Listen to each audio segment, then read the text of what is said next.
With the front end as well as the right side of the vehicle complete, in this bag we'll carry on with the left side and get the battery tray installed before we move to the rear end, with the Tekno SCT410 2.0 Kit Bag L.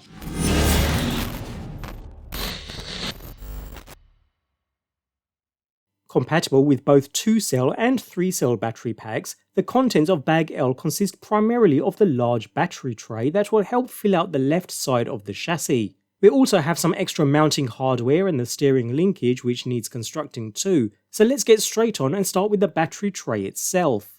Before going any further, the first step involves getting the adjustable battery strap into position first, since it'll be harder to do later.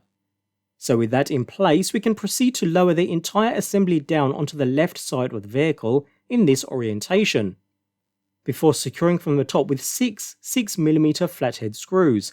Again, we're securing directly into the metal chassis beneath, so thread lock on all these is recommended, while 3 are hidden under the battery strap,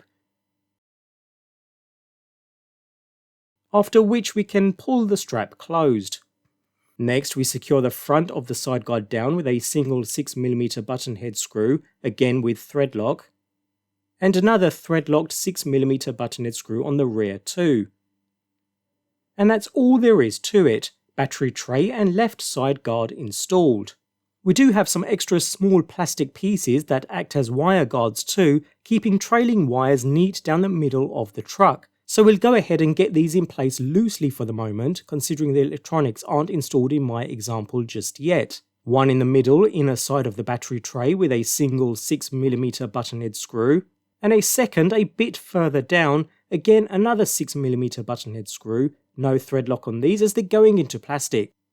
That leaves this space at the front for the receiver, along with a receiver antenna tubing included and an 8mm set screw to secure it. This is optional and dependent upon your receiver of course, but I'll get the set screw in place for safekeeping regardless.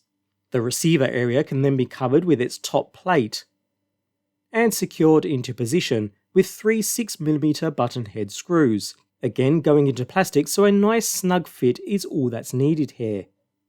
Finally, we have one more screw that goes in from the bottom, a 14mm flathead. And with that, the left side is now secure and complete.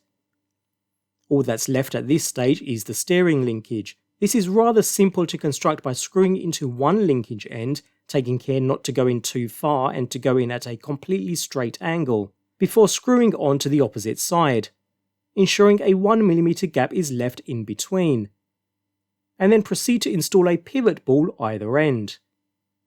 Finally, with a 16mm flathead screw in hand, drop on a servo horn, a nice metal one here, followed by an 8mm washer on top, then the linkage we've just constructed, and secure with a single M3 flanged lock nut, tighten until snug. Recall that loose screw we left in the steering assembly earlier, well now that comes into play. Take care here as you do not want to push this back through, so drop on an 8mm washer, the other end of the linkage, and then secure with another M3 flanged lock nut until snug. And with that, the entire centre of the truck is now complete. As always, everything comes together perfectly, no issues at all, absolute perfection. So join me in the next video where we move on to finishing off the rear end with Kit Bag M.